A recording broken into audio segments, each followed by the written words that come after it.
it. We're going to win so much, you may even get tired of winning. And you'll say, please, please, it's too much winning. We can't take it anymore. Mr. President, it's too much. And I'll say, no, it isn't. We have to keep winning. We have to win more. We're going to win more. We're going to win so much.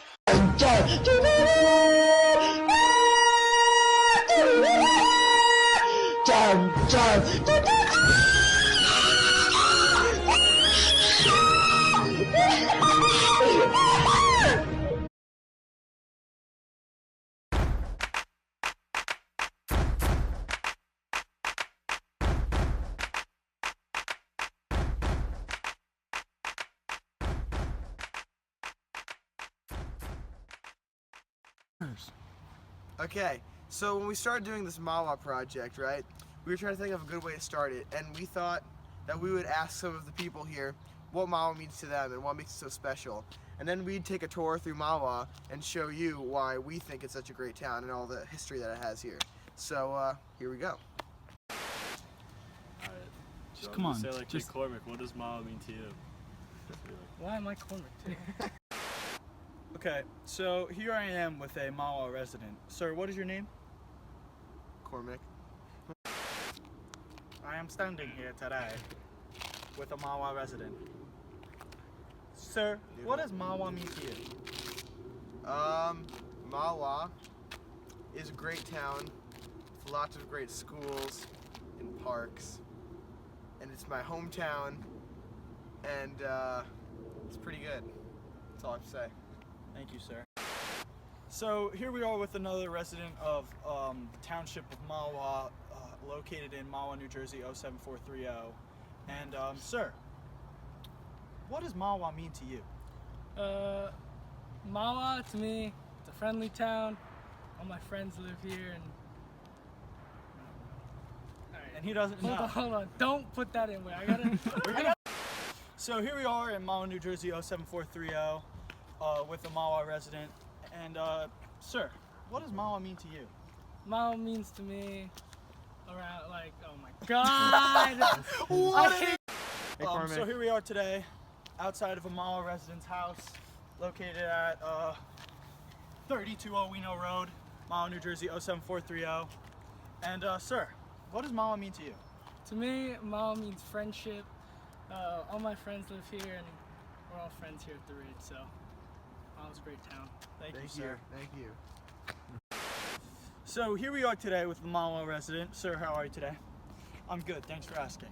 So, what does Mahwah mean to you? Mahwah is just a town full of history. And, you know, many people like Mahwah a lot.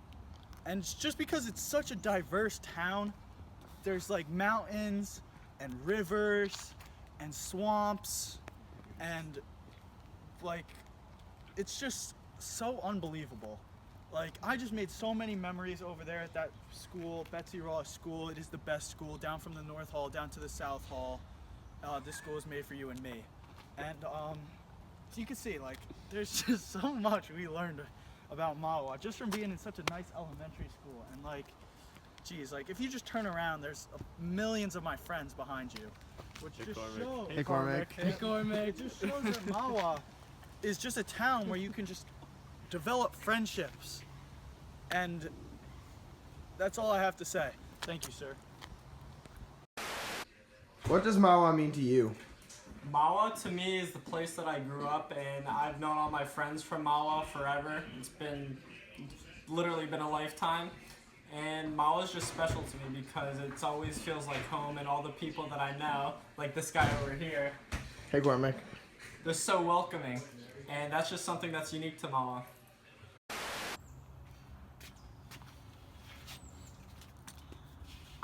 Okay, so now that you saw what some people think of our great town of Mahwah, before we get into the tour, I'd just like to talk a little bit about the census in 2010 that speaks a lot about the demographics of Mahwah.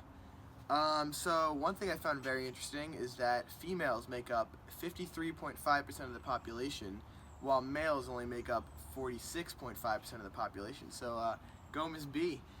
And another thing that was pretty interesting was that 98% of Mahwah residents are only one race, not mixed race, and 85.7% of those people are white, 6.3% are Hispanic or Latino, and only 2.6% are black or African American. So, you know, I always like to think of Mahwah as a pretty diverse town, but when you actually look at the numbers, it's pretty huge majority white. Another thing that was pretty interesting is that Mahwah is a pretty young town. The median age is 40.4 years, and the biggest age group as of 2010 was from the 20 to 24-year-old range. That had about 10.2% of the population. So, yeah, it's just some facts about Mahwah. Facts, B. Okay, so now we're going to get into a tour of Mahwah, and we're going to show you why it's such a great town and why we love it. So, let's go. Actually, one last thing before we go on our tour. I just want to talk a little bit about the system of government we have here in Mahwah. Mahwah's government was set up under the Faulkner Act, which established a mayor council head to lead the town. So the mayor is more of the executive leader. It's Bill Lafayette, as you probably know. And then on the other side we have the council, which has 7 members, and that is more of the legislative head. Also, part of the government is the various boards and committees, such as the Board of Adjustments, the Historic Preservation Committee, and they basically just take care of different tasks around the town. The powers are sort of spread out so that it's easier to get things done around here. Facts B. Okay, so the Uber is 8 minutes away. We're waiting for Alex in a Lincoln Town car. Look at that, 4.6 stars. I can tell we're gonna enjoy this ride. Who got them all? Okay. Okay, we're going now, Lola. No, don't. You can't follow us. No. No. Alright. Okay. Okay. Oh, Alex is here. Okay. This is gonna be fun. Can we see him? No, I can't see him. Bye. Okay, so not off to a great start. Alex he didn't show up at the house. It shows his car is stopped about a block away. She doesn't have the stamina. I said she doesn't have the stamina. I don't really think that he's worth 4.6 stars, but we'll see. You know, while we're on this walk to go find our Uber, I just like to take the time to appreciate all this wonderful scenery. Isn't this just great? It's just so beautiful. Mahwah really boasts a diverse culture of trees and rocks and waterfalls. I really feel lucky to live in this town. Why don't we get in the car? Okay. Yeah, sorry, the maps around here are kind of weird. Thanks for doing it. Yeah, thanks. Oops. There we go. You're gonna get a 5-star rating, thanks. Thank you very much. Yep, bye.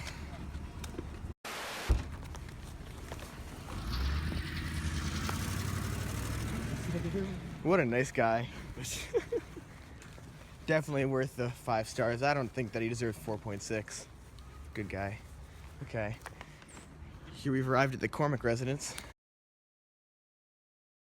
One of the new changes to Mahwah is this newly renovated Veterans Memorial Park. Yeah, in the past few years, they built this park to commemorate all the veterans that fought for our country. And it's a really new change to Mahwah in the past few years, but one thing that hasn't changed over the past 100 years is our grammar. As you can see here, they include apostrophe before the S. That would signify that this park is dedicated to one veteran in particular. As we have learned, this apostrophe should go after the S, or should not be included at all. Mahwah, you really gotta step up your game. So there are many plaques around the park that are just dedicated to the various wars that the U.S. has participated in, and the several veterans from Mahwah that have participated in these wars. And you know, it's a great way to really experience Mahwah's history in this park, and you can enjoy some Ritas over there. You can learn about the War of 1812. Like, just look at that. Did you know that the White House was partially burned down during the War of 1812? I just learned that right now because I saw the plaque. And here you can see George Washington was crossing the Delaware right there. You know, there's just so much rich American history in this park here, and you can find out more about it on the Veteran Memorial Park Facebook page.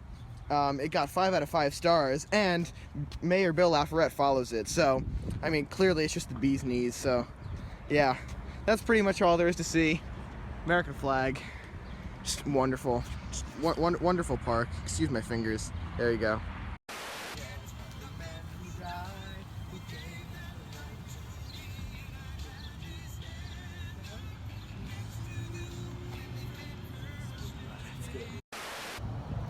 Mahwah prides itself on being a green community, except for the fact that one person decided to leave their Coke here.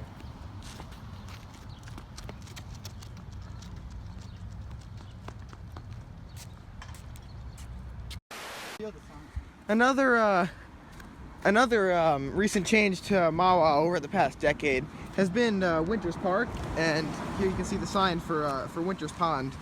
Underwent a big renovation a few years ago. It was all dammed up before, and it was empty, but now it's beautiful and wonderful, and there's a nice gazebo over there, and my nice friend over there, you can see him. And here you can see you can go fishing. I don't know how many fish there are in here. There's some geese over there you could feed. Plenty of picnic tables. Up there there's a playground, and it's just overall a really wonderful park. And once again, you can see my nice amigo over there. Great guy. Okay, we're gonna continue walking through here. Just get a lay of the land. Here we are at Winters Park, where there are no dogs allowed, so it looks like you can't come in, Andrew. Also a nice Lyme disease sign right there. Sorry. And so we're gonna enter. Yeah, we're gonna go in anyway. Crap. It's pretty cool. Yeah. Ooh, look, Mayor Bill Lafayette, 2014. Very important. And you know, there's just a bunch of little kids here, so we kind of feel out of the ordinary, Yeah, but we're still gonna come out I was here. gonna say it's kind of weird. We're getting a lot of weird stares, but it's okay. Yeah, I'll put it down. I'm actually kind of feeling a little bit You just stand nervous. next to it. Why? There's so many people staring at us right now. Oh, wait, are you still recording? Oh no. It says children 5 to 12 years old. Here's a fun fact about the park.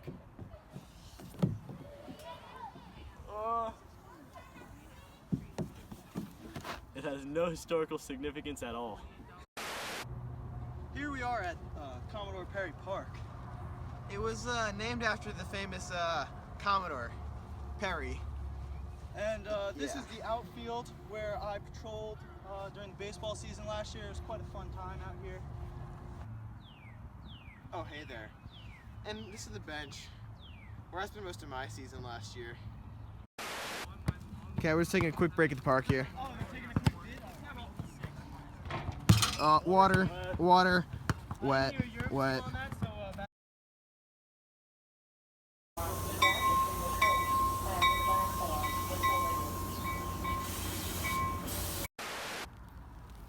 Okay, so the train station here was founded in 1871, and in fact the original train station is down there. That's now operated by the Mahwah Historic Society. And some other information I forgot to include about the post office back there. It was founded in 1870, and the first postmaster, his name was Andrew Hagerman. And then after that, it was operated by Garrett Van Horn, and for a brief period in 1884, it changed its name to the Owino Post Office, but they quickly changed it back to the Mahwah Post Office. Ow. Okay. So over here, we're just gonna go take a tour of the historic train station, not the new one up there. This train station was actually really important in the development of Mahwah because it allowed people to quickly travel in and out of the suburbs from the city. So instead of people who worked in the city, they didn't have to actually live in the city. They could live in the suburbs out here and commute every single day. And that really led to a big development in the Mahwah communities, especially Owino up here. Okay, so here we have the one of the old historic train cars. The name Erie is on the side because it did often make trips up and down the railroad, and sometimes that included going to upstate New York by Lake Erie. And the name Erie can actually be seen on a number of the bridges around here where the railroad tracks cross over. And that's because some of these tracks actually do travel up to the Erie Canal and those areas. This first train station was built in 1871 and lasted until 1902, where it was bought by A.J. Winter to be used as a storehouse for the next 50 years. The Mahwah Historical Society bought this station in 1967, and to this day it has been used as a museum where people can visit. Thanks, Miss B.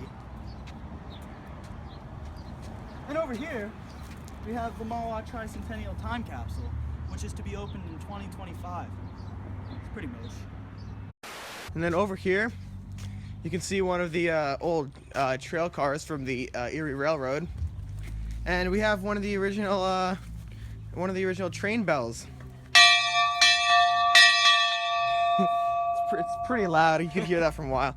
And I guess that means our train's coming, so we can just walk up here, look inside. Wow, I didn't know they had computers back then. It's pretty interesting. And in here, you can see you can't see with the glare, but just have some interesting stuff in there. And once again, you can see one of the original 1871 computers back there. It's pretty mosh.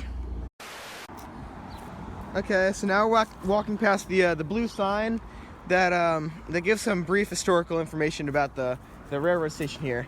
But because we're great students, we did the proper research. We didn't use it at all in our video. We actually, we used that the Mahwah book and definitely not Wikipedia either. I never saw the sign. Yeah, actually, it's pretty interesting. Let's read some of it. Oh wow, it says that the railroad was built in 1871. Who would have thought? Yeah, I know, right? Okay, so now we're standing outside the Rampo Reformed Church, and this church was originally founded by 11 German Lutheran families when they settled here in 1713. They formed a congregation in 1715, and around the 1720s was when they first built a log cabin that they used as a church.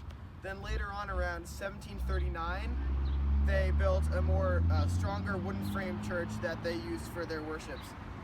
This church is located on Island Road because they call this area the Island. It was named this because it's an area of high, dry land surrounded by a bunch of marshes. Like over there, there's bridges that cross over low, swampy marshlands that have rivers running through them. And this was the center of Mahwah before the train station and more of a downtown Mahwah was developed.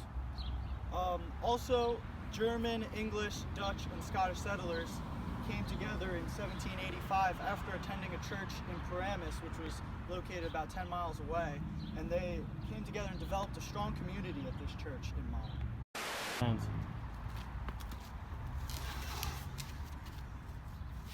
So after the Revolutionary War, one wonderful thing about this congregation is that when all the repairs needed to be done, they all came together, despite the fact that they had been fighting on different sides of the war, many of them, and they came together to rebuild the old Lutheran church. And in fact, they were so successful when they did that again in 1798, they came together to build the church that you see here today. In the early years of Mahwah, young students that lived in the town would come to this church property and actually come to school here. Okay, so thanks to the really nice lady across the street, she let us come inside and actually see the church. And it's really beautiful. You can see the wonderful painted ceiling and these nice pews here. So this church was originally rectangular shaped. They added that part in the back later on.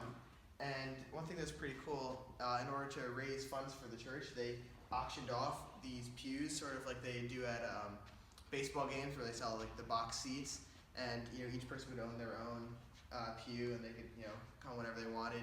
The more expensive pews would be located towards the front, and the cheaper, less expensive pews would be towards the top, where you had servants and slaves and people who couldn't really pay as much up top. And as a matter of fact, the wood from these walls were from the original church in 1798 that was tore down, and then they used all the different parts of the old church to construct this church.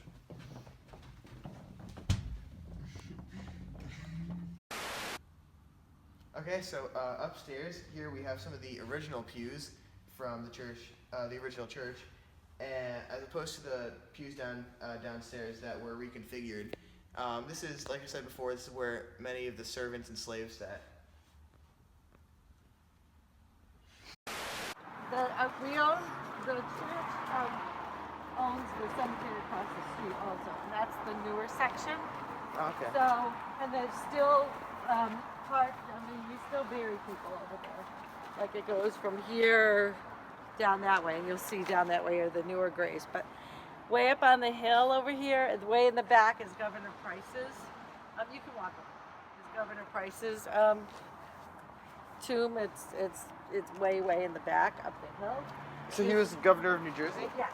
When was that? And as you walk around, you see this is the older section, and you'll kind of see, there's some newer ones here, but like 1800, later 1800. That one on the porch, which we didn't walk up to see, but you could walk up there. That's the oldest gravestone that we have, and you can see that it was restored, but then now it's all dark again. So that's from 1794. Oh, wow. The older graves are in the Moffett Road Cemetery. Do you know where that is? Like 2 streets down. If you go down out of the road, 2 streets. Oh, is that where like you could walk up the stairs? Mm-hmm. Yeah, I've been Yeah, there. it's a little I've seen tiny that. cemetery up Yeah. there. And those are older graves. So if you walk around, you'll see Ramses, you'll see Suffren, you'll see a lot of the older names. Ackerman. Oh, so the towns were named for those people? Yeah. Like, oh, okay, I didn't know that. Yeah. And that section over there used to be the non-white cemetery part. That section over there on the other side of the wall. So there's a lot of the older families, the African American families and stuff from town that you'll recognize those things. And the oldest ones of those are way in that back corner back there. So I take you around, but we're expecting company at 6. So this road right here, you can kind of see, this is actually where the old road went that went up to Albany. So this is the roadbed. You can see how that's like pre-cemetery, obviously. Yeah. So, and then so that wall is kind of part of that road. And then on the other side, like I said, that's where the African Americans were and non-white people were buried. Long time ago. Now, of course, anybody can be buried anyway. So. And then, like I said, you'll see the old stones. Some of them are falling down, but especially the limestone ones, you can hardly read them. So, like those brown ones over there, you'll look and you'll see, and you won't be able to see them very well. So, right on the other side of the church, you'll see before you go out. You'll see John Suffren. He's the founder of Suffren. Like I said, there's Ramses in here. So feel free to wander. In the cemetery, you can take. So here we are in the slave graves Wrong. where some of the slaves were buried. And as a matter of fact, some of the most famous names in Stag Hill, such as the de Groots, de Vrieses, and Mans, are also buried here. It's a very nice, peaceful cemetery. Reporting live at the African American Cemetery. That's a correction we needed to make. Fake news. Because apparently there's some Fake news. and we perceived that these were slave graves, but apparently, according to the wonderful Miss Grob, they are actually not. CNN. Fake news. Here we are. This road actually used to lead to Albany back in the old days of Mahwah. Now we're walking on it. Okay, so some of the people that originally settled here were the same German Lutheran families that helped found the Rampo Reformed Church over on Island Road. but originally they settled here in 1713, and they built a Lutheran church, and it was originally just a log cabin, and then they built another one later on, but eventually in 1798 is when they combined with the Dutch Calvinists to form the Rampo Reformed Church. So here's a hidden driveway. Shh, it's hidden. Some are just unmarked rocks, and others are actually pretty big. These are some of the original settlers of Mahwah, and this is where they buried their dead ones, not the alive ones. And Well, how do you know many that? of them are unmarked. As you can see, there's little stones signifying where they were buried.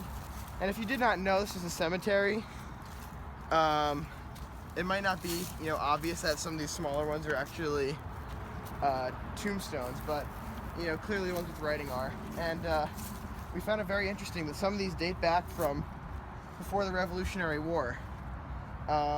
This person died the same year, this person was born the same year that the Constitution was signed, 1789. So we found that very interesting. And it's also incredibly sad. You can see this person died 4 years old, that person was 2 years old. Breaks a your lot heart. a lot of kids died young back then. Cool. Jules, stop disrespecting the cemetery. Shame! Shame! It's trying to climb the tree. Oh wait, let's check out this well over here. Yeah, you're kind of fascinated by this well. Check out, there might be something in it. Dude, let's check out that person's backyard. Oh, it's just a bunch of leaves. We're good. And yeah, that's pretty much it. Right close to Route 17 over there. Hey, John. And yeah, there's the Lutheran Cemetery. We made it.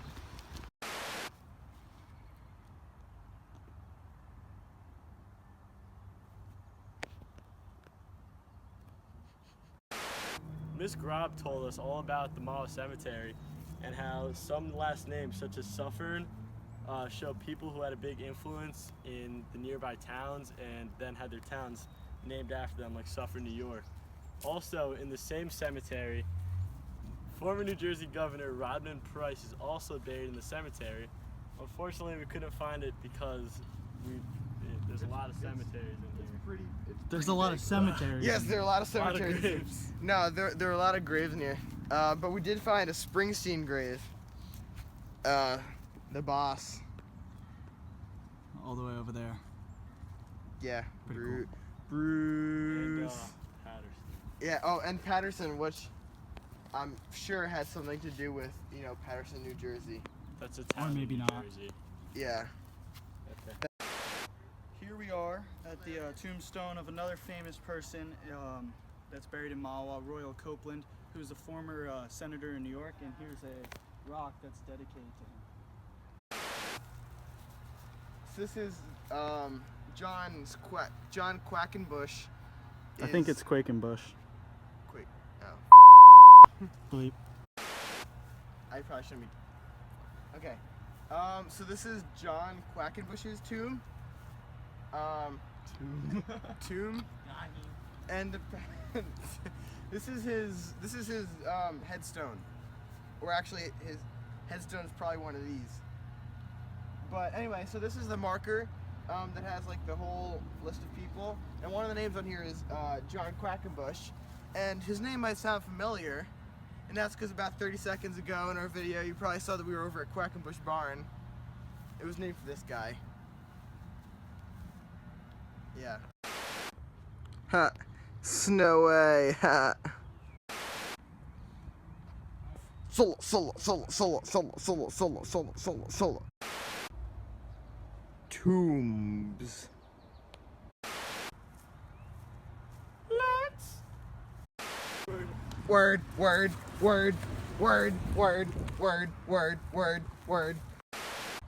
We went to Harlem, Hollywood, Jackson, Mississippi. Show.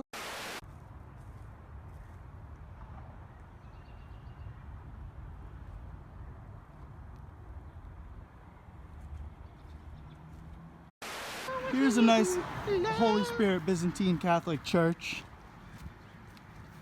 Nice little picture of Jesus right there. Amen. Hallelujah. Hallelujah. Hallelujah. And that's my church over there. Is it? Yes. That's where Josh. The Immaculate Heart of Mary Church. Yeah, me and Josh. And Drew. And Jenna. That's where I went to CCD. We're here at the Mount Zion African Methodist Episcopal Zion Church.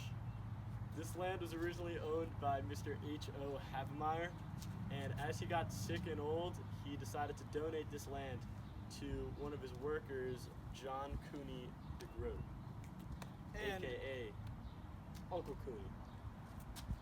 And Uncle Cooney had originally planned to make this area of land a barn. However, he had a change of heart and in turn gave this church to the Rampo Mountain people, who originally went to each other's houses for church. Yeah, so in 1857, the Mount Zion Church here in Mahwah was established, and the actual location of the church had to move several times before finally settling here in the early 1900s.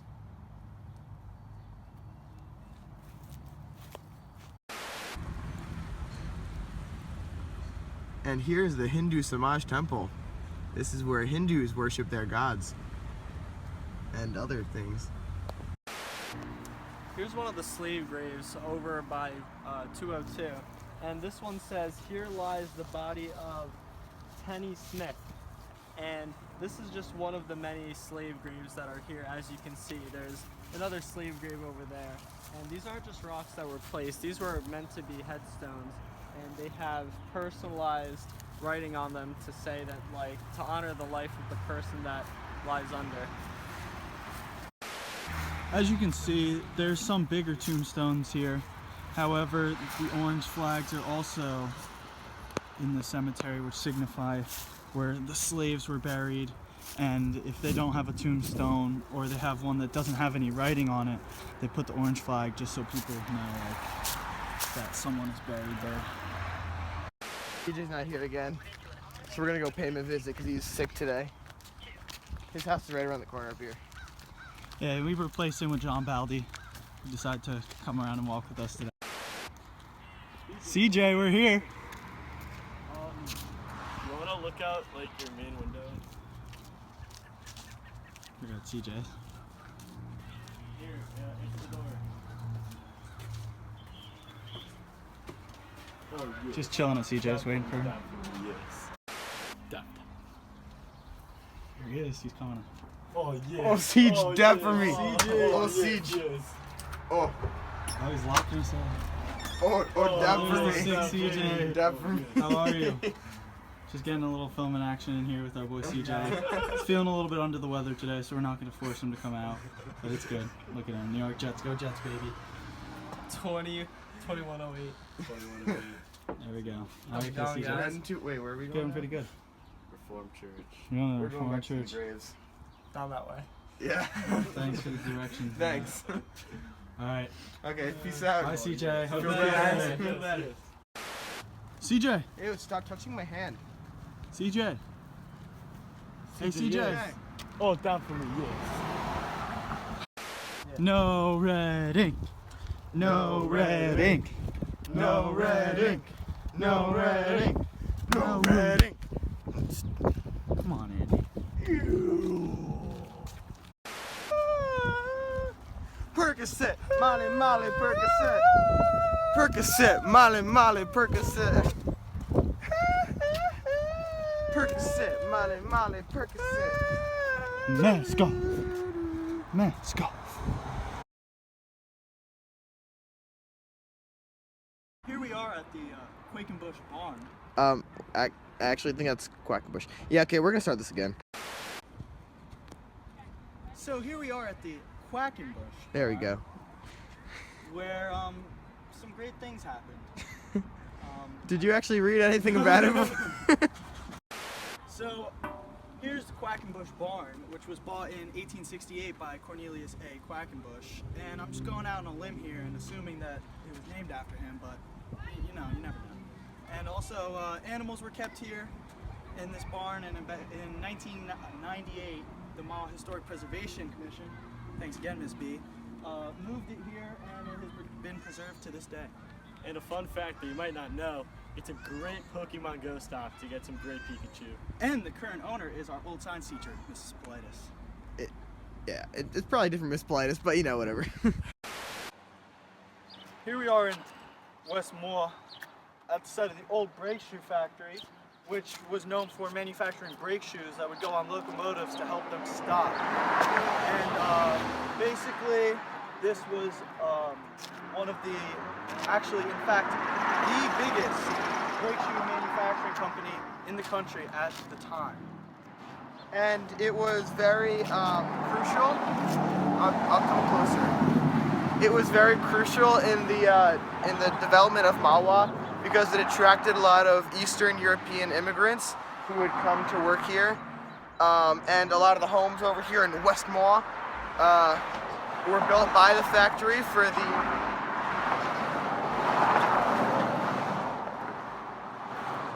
A lot of the homes over here in Westmore were built by the factory for the immigrant families to live in, and sometimes up to 4 or 5 families would be living in one small home, so it was very cramped conditions. But they would work this is where the factory used to be. It's not there anymore. This is a store center. But they used to work here at the factory, and that's where they would manufacture the brake shoes.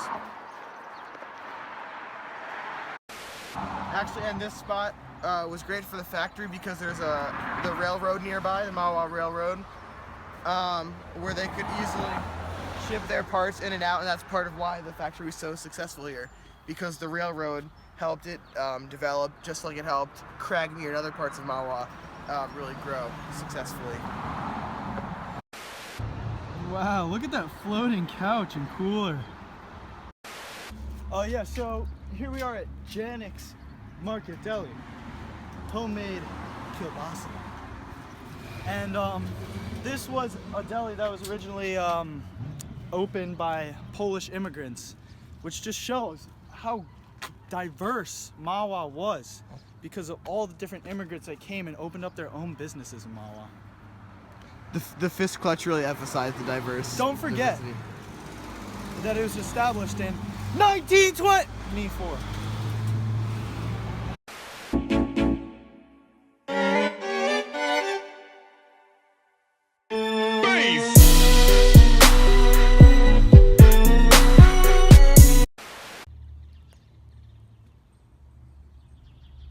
Oh my Hardeen. Here we are approaching one of Mahwah's old homes. And you know, they never forget about balling out. As you can see, there's a basketball hoop over there. Ball is life. Alright, here we have the Leroy Van Horn house, and it was a Dutch colonial, it's a Dutch style house, and it was a Native American trading post, and it was built around the 1750s, but people haven't really been able to figure out the exact date of when it was built. And it was owned by Abraham Van Horn, and his family lived here, and he was a New Jersey assemblyman, and this was his house. So here we are at the Havemeyer House, which was built in 1849 by Henry Hagerman, and then around 1877 it was rented to Theodore Havemeyer, and then throughout that, like around then until like 2001, it was just passed down to members of his family, and then Ramapo College in 2001 bought it, and now they use it as the house for the president of the college. And fun fact, George Washington actually stayed on this property during the Revolutionary War. He didn't actually live in the house, but he stayed on a house built on this property. It's a nice little property that we got going on here. Quite nice. Not as nice as Chatty's dab though. Oh yeah, CJ. But look at this, so beautiful. There's some bee houses over there. Hope you're not allergic. I'm not. And You ever see grass? I haven't. No, look at this There's a lot beautiful of it here. grass. And yeah, it's just a nice house. I've never seen Oh a my bush. god, look at that bush, jeez. And so yeah, we got a huge property here.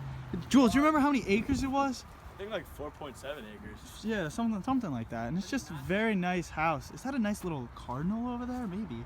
And yeah, just watch away for the bees, because bees are very scary. I can see them flying around. Jeez. And so it's a very nice house here. Very big. I wish my house was this big. And yeah.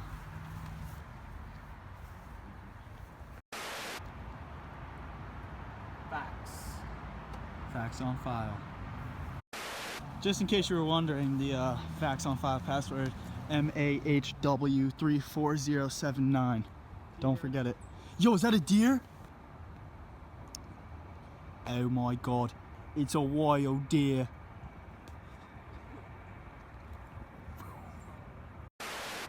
So, as you can see, we were at the Darlington Schoolhouse, which was used as a schoolhouse for grades 1 through 8 on the first floor of the building, and then on the second floor it was used as part of the Dutch Reformed Church. So yeah, it's pretty cool.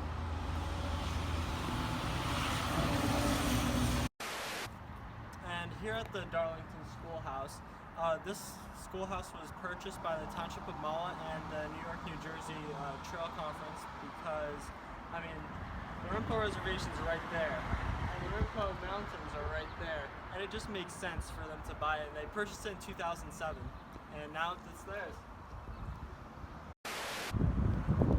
It's a turtle! Turtle! I like turtles!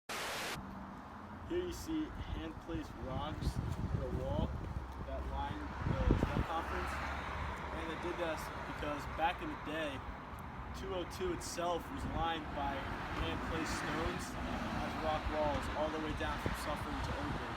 So I decided to recreate that older look appropriately with the trail conference with these hand-placed stones. 3, 2, 1, acción. Cormac, I take French. Oh. We're here at the Winter Farmhouse, and there's not much special things about it. Basically, John Winter built this house on family land, and it was built for him and his 10 children, and they had farm hills that they used up and down this hilly area, which they used for farming. Yeah. Winter married twice and had 10 children. Jeez, who does this guy think he is, John Brown?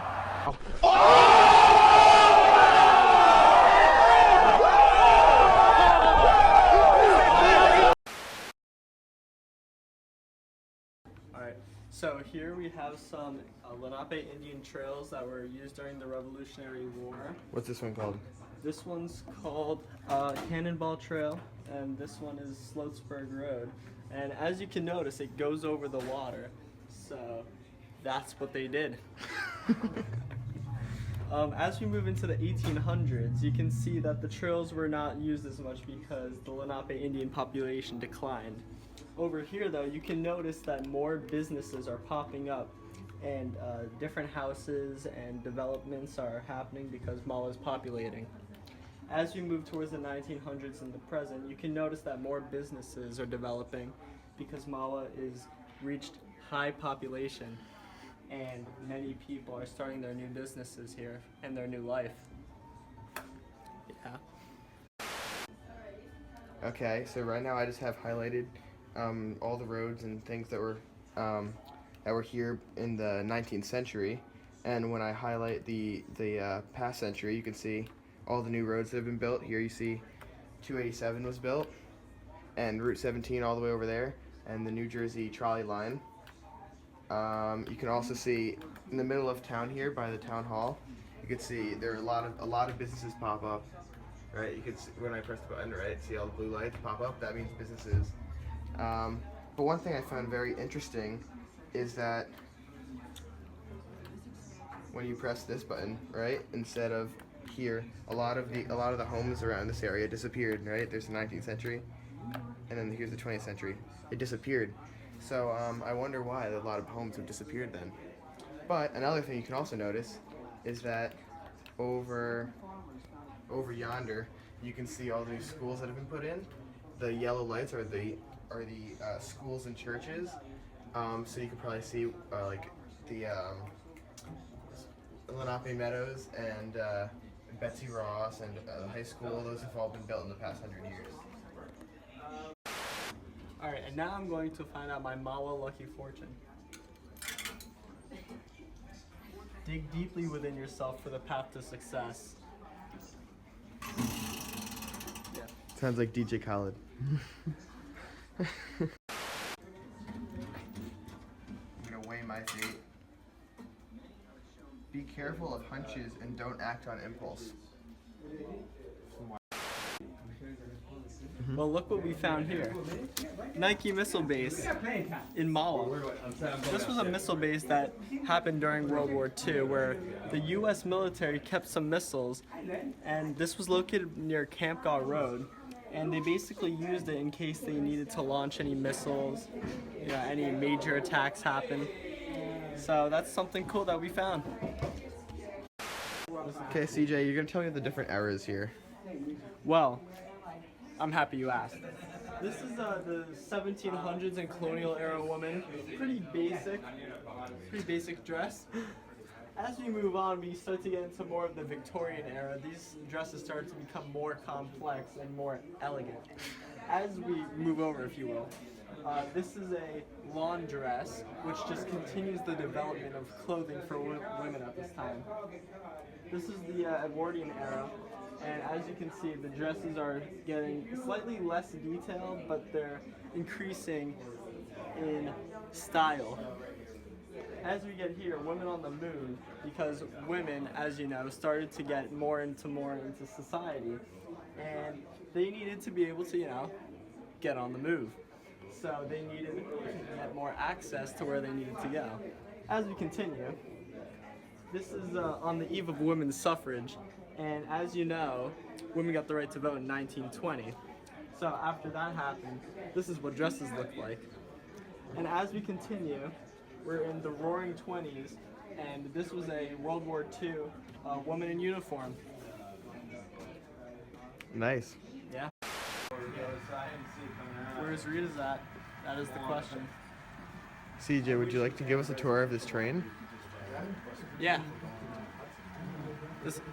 Here you have a train. It's indeed moving on a train track. Those are for trains, in case you didn't know. This is a Union Station. It's a station for the Union. Not for the Confederates. Here we have the trains at the Union Station. Look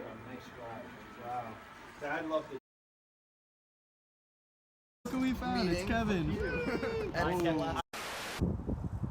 Okay, so we're here at the municipal building. It's the Wednesday before this project's due, so there are about 25 other students inside. And this is the Board of Adjustments meeting, and I don't really know what that means. Yeah, what does that mean? Lots of adjusting. So it's something that the guy said has something to do with fences or something like Adjusting the fences. that. Okay, so Sounds pretty exciting. we're gonna go inside and we're gonna figure out what they're talking about, and then we'll come back out and we'll give a little highlight reel, some recaps on what we saw in there. Highlight tape. Okay, let's go. Adjusting. Dude, up there, they're adjusting things. Yo, we out here. Yo, Jackson, what's up, boy? Yo, we out here trying to adjust some fences. No phones allowed. Dude, sign in if you're on a computer. What are we gonna do? So we got all this stuff right here. Look at this. We gotta.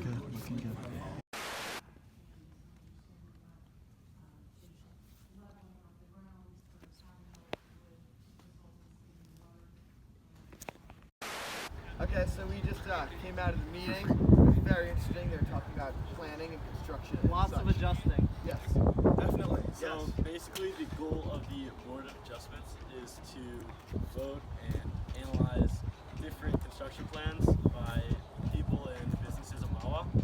So the first verdict that came up was this guy who wanted to build a garage on his property, and a couple of questions that the board brought up as to whether or not people were going to live in it, and basically the guy was just using it for his cars and his storage. He had 2 Corvettes. 2 Corvettes. 5 4 motorcycles. And sorry, I gotta go in. The second case. Yeah, the second case was by Sharp Plaza, and they basically wanted to move over 1,000 cubic yards of dirt, and you need to get a permit to do that. So that's what they did. Yeah, over 30,000. 34,000. Yeah.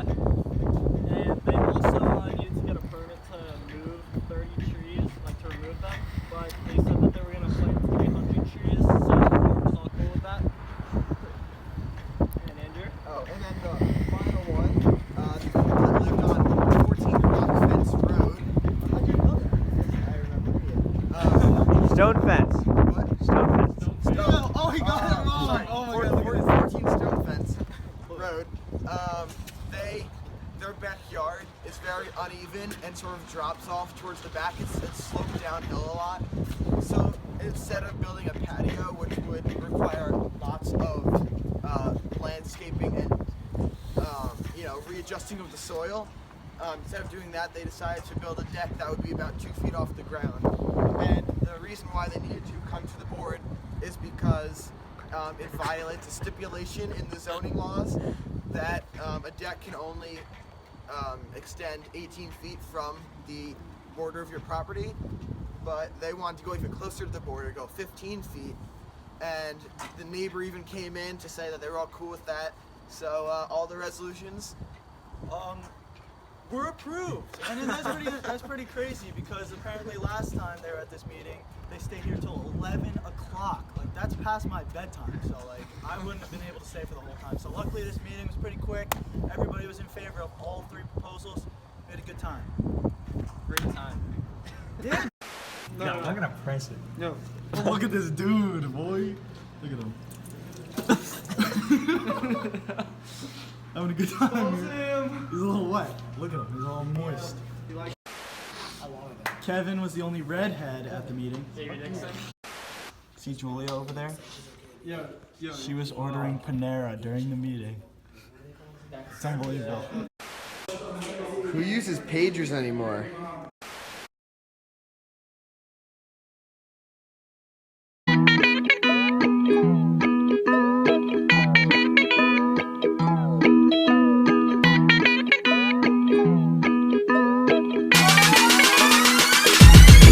I miss the old Kanye, straight from the gold Kanye, chop up the soul Kanye.